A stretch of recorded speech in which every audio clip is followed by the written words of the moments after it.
রফিক, জব্বর, বরকত, সালাম রক্ত দিয়েছিল, আত্মহতি দিয়েছিল।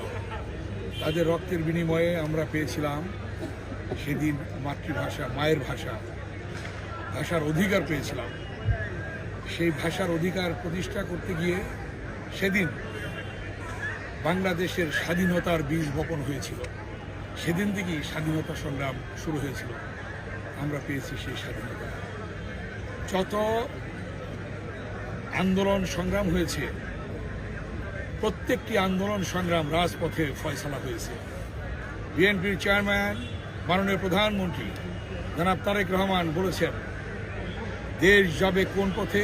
ফয়সালা হবে রাজপথে। 52-এর ভাষা আন্দোলন রাজপথে ফয়সালা হয়েছিল। 62-র শিক্ষা আন্দোলন ওয়াজিউল্লাহ বাবুরের রক্তের বিনিময়ে রাজপথে ফয়সালা হয়েছিল।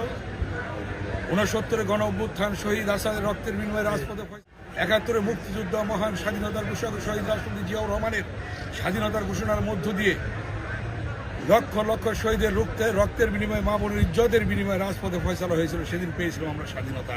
90-এর স্বৈরাচার বিরোধী গণতান্ত্রিক আন্দোলন, সেদিন শহীদ নূর হোসেন, জিয়া আখতার মিলনের রক্তের বিনিময়ে রাজপথে ফয়সালা হয়েছিল। দেশনেত্রী বেগম খালেদা জিয়ার নেতৃত্বে আমরা পেয়েছি গণতন্ত্র।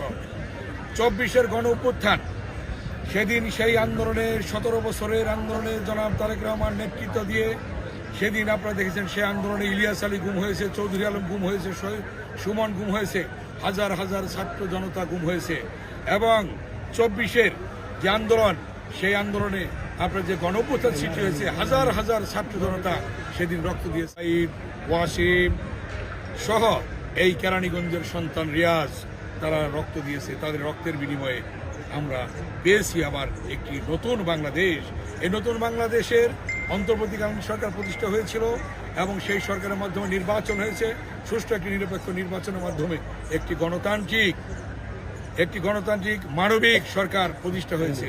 এই সরকারের নেতৃত্বে আগামী দিনে ইনশাল্লাহ এই বাংলাদেশের মানুষের নিরাপত্তা বিধান, বাংলাদেশের মানুষের স্বস্তি, স্বাধীনতা, সার্বভৌমত্ব রক্ষা হবে, এটি জনগণের প্রত্যাশা।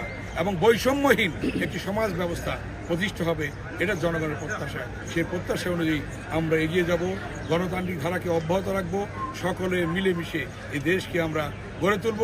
বিশ্ব দরবারে এই বাংলাদেশকে আমরা সমুন্নত রাখবো, সকলে ঐক্যবদ্ধভাবে কাজ করব। যেমনি 24-এ গণ অভ্যুত্থান ঐক্যবদ্ধভাবে হয়েছে, ঠিক তেমনিভাবে আগামী দিনেও এই দেশকে গড়ার জন্য সেই আন্দোলনের সমমনা সকল দলকে নিয়ে আমরা একসঙ্গে ঐক্যবদ্ধভাবে এই দেশকে গড়ে তুলব, আমাদের এই ঢাকা 2 আসনকে গড়ে তুলব।